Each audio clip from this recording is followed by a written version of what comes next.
All right. So something I found for a long time was that the further I drifted from the left of center, the more I thought bigger about things. I started to see patterns better. I started to also I allowed myself to take in information that ended up being just absolutely priceless. So I'm going to evidence what I'm saying, beginning with Baron von Sabotendorf, because I think he's such a fascinating character. So, a lot of people, when they study World War II or they study secret societies, they finally kind of stumble on the idea of there being like conspiracies.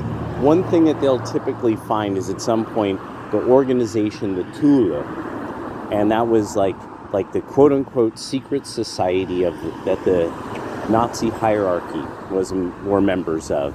But the history of the Thule goes back to Baron von Sabotendorf, who is this artist. And he was an artist and Freemason who was very into ritual and mysticism. And he had apparently some political aspirations, judging from the fact that he actually writes a book that he complains he didn't become Führer.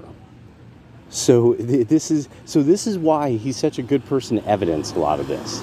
So he was angry that he didn't become the leader of Germany, even though he wasn't really that active of a political figure. So Sabotendorf was a part of the ambassadorial staff to Turkey during his career.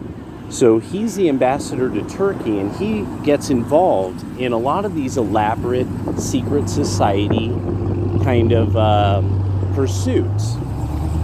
And he ends up writing a very good book. Actually, one of the few books that you could find widely dispersed through, the internet, with even people who've commented on it multiple times, such that they've written helpful commentary. But Sabotendorf basically introduced the idea of, or the ideas of the Bektashi Sufis to the Western world. And that's who we call the dervishes. So, what he does is he supposedly is taken in to the Bektashi Sufis, and that he is taught the secret rites of Rosicrucian alchemy, basically a type of sort of Arabic Rosicrucian alchemy based on the Arabic alphabet. It's a system that's based around the mysticism of the Harufism, magic letters, sort of, loosely. But the order of the letters is in the Egyptian fashion, so that there's certain letters that are before or after one another instead of the standard order. So what this guy is, he's kind of this wealthy artist who goes around trying to find the secrets of the world. He gets sent to Turkey as this ambassador, ends up being getting this organization started that he then brings to Germany, that becomes the Tula, and it's the center of what at that time was the Workers' Party, the German Workers' Party. So there's only 3 letters, not 5. So that's how it starts.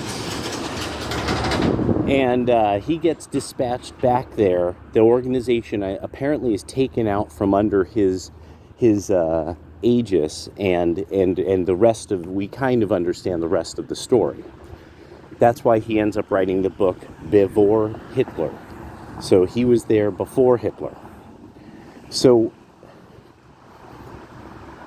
and right the day after Germany comes to the table, he is found in Istanbul hanging from a bridge. I mean, what a story, so that's the guy. And the thing that this made me consider was something I stumbled on called the CIA of the left. And the more we look into various people, over the last few years this has come out, there's more and more people that you would sort of never consider CIA agents, who are like writers, musicians, artists, things like that. And they did some kind of work with or for the CIA. So there's this sort of this weird mythology that the CIA is this staunchly ultra right-wing organization that's all about Jesus Christ and capitalism, and they da-da-da-da-da and anti-communism. We don't really consider it just a spy organization, so that this hub of information on the world can dispatch can basically utilize it, just that they can utilize it and utilize it among people who in some way are connected. That's the key issue. It's utilized by people who are in some way connected to one another. They have some type of network. So that's why one would think, oh, when you have agents in such and such country, this and that happens. Well, oh, and then this business comes in to help do this, to help do that. That business is the business you want your connected friend to own. And everybody's seen this kind of thing operate. They could talk about the CIA going back decades, that it's a way that we get our interests into other countries, and often in a way that what we see is especially the destructive end of the CIA. There we go. So one of the things now, so this is something that was known and talked about on the left. There were elements once of this thing, kind of this super duper far right, there were these AM channels and ham radio guys, and that they would discuss the CIA also with quite a bit of suspicion, saying that, we don't really know exactly what they're working to do. And then there's the people that knew a bunch of, that the CIA really got started with the help of the talents of a lot of former Nazi intelligence, and like quite literally, not in any way figuratively. And that eventually those people end up getting shipped back to Germany so that they could start the intelligence services of what would become the kind of Western Europe. And then even anybody who was any revolutionary government that you saw, pretty much like Saddam Hussein or Gaddafi, it was that element of former Nazis who were actually key to setting up their security apparatus. So that these revolutionary governments in some way were sort of pointed out to be like they reformed some corrupt old family, this, that, and the other. They were going to bring, bread to the poor, and stuff like that. Gaddafi was not originally sort of demonized quite as much as he later became, like a bad guy. I've seen how he was sort of shown. So this is a big thing, is if you have basically at one time, say in the 80s, this revolutionary, is he going to be with the Soviets or is he going to be with us? But the left is putting it as he's a revolutionary that's inherently good. So that's where his story starts. From there, as the years go on, how does this story evolve? How do the writers make this guy either a people's hero, or does this person eventually become an anti-communist, or, so if what the idea is just about interests and power, it's really how well is this character going to play a role that's going to keep them from getting deposed by the CIA. Because they basically, think of it like organized crime. They're going to take in their markers. That's what it is. So eventually Gaddafi had his marker taken in, as we all know was the issue with Saddam Hussein now. So, is the CIA right-wing?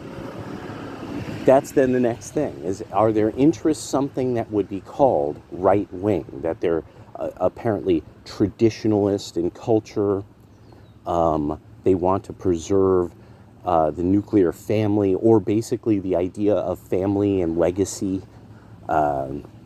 They want to reward fundamentally like community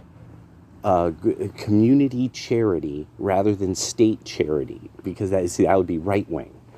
Now, of course, you wouldn't find that in Adolf Hitler's Third Reich, but I mean, sort of, the state is what was giving out all the charity to preserve all those things under the Reichskirche, but that was considered right wing by what is the standard today of people who fundamentally think the welfare state can be right wing.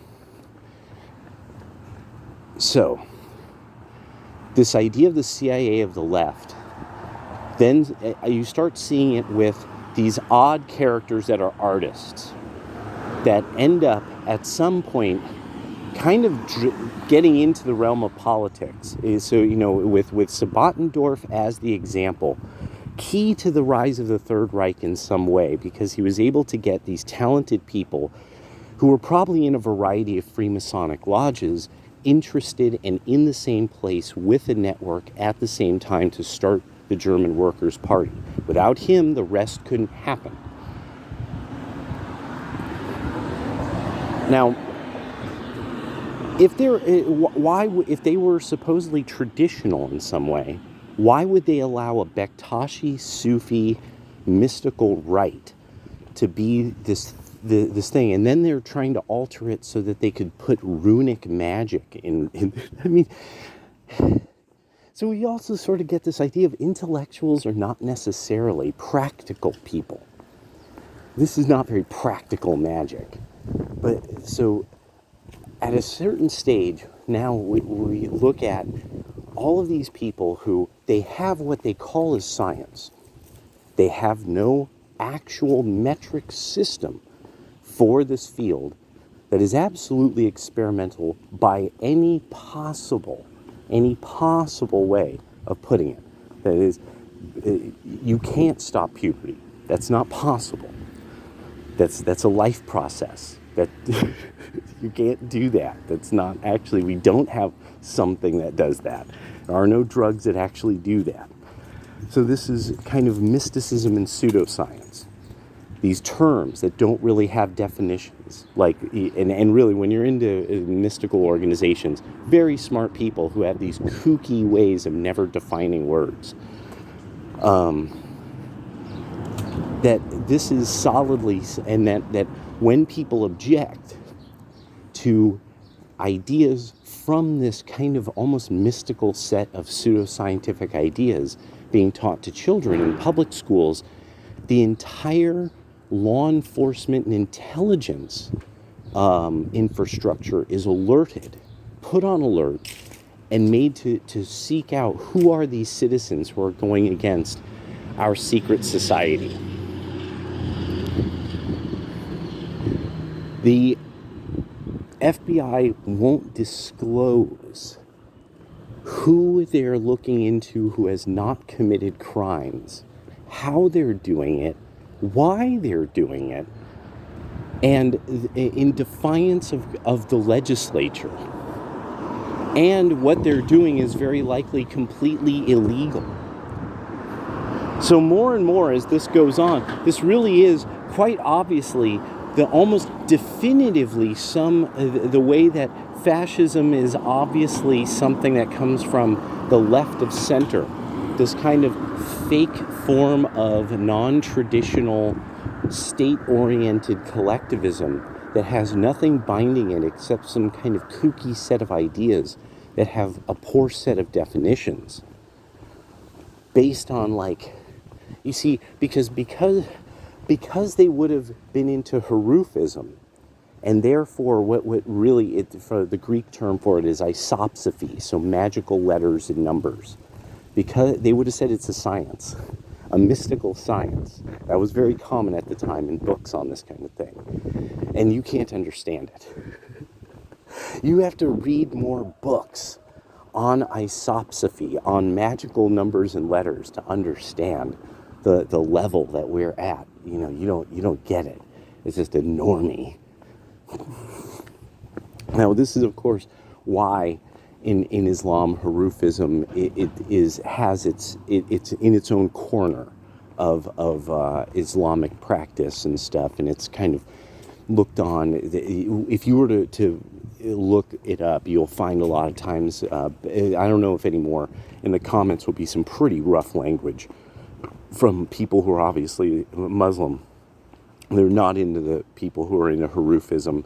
Like it's very much like Protestant versus Catholic.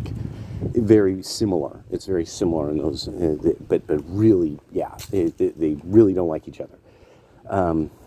So that's where I think that now this is quite fascinating to see this evolution. That we're seeing absolutely the secret police are now openly protecting a very specific set of interests. And this can't be something where people say, oh, the right wing this, the right wing that. They don't got that anymore at all. And really, if you think about it, if what we see a lot of the Pentagon is criminal behavior, which side is the more likely to be into that? And that's the left. That are culturally more likely to be criminals.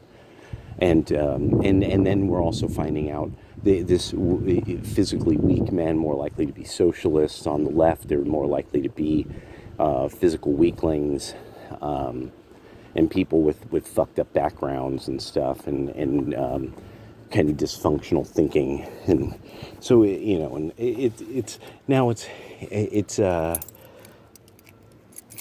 the mask is very much off in many ways. And yeah, I think we're going to have a fascinating week. Ray Epps has been arrested.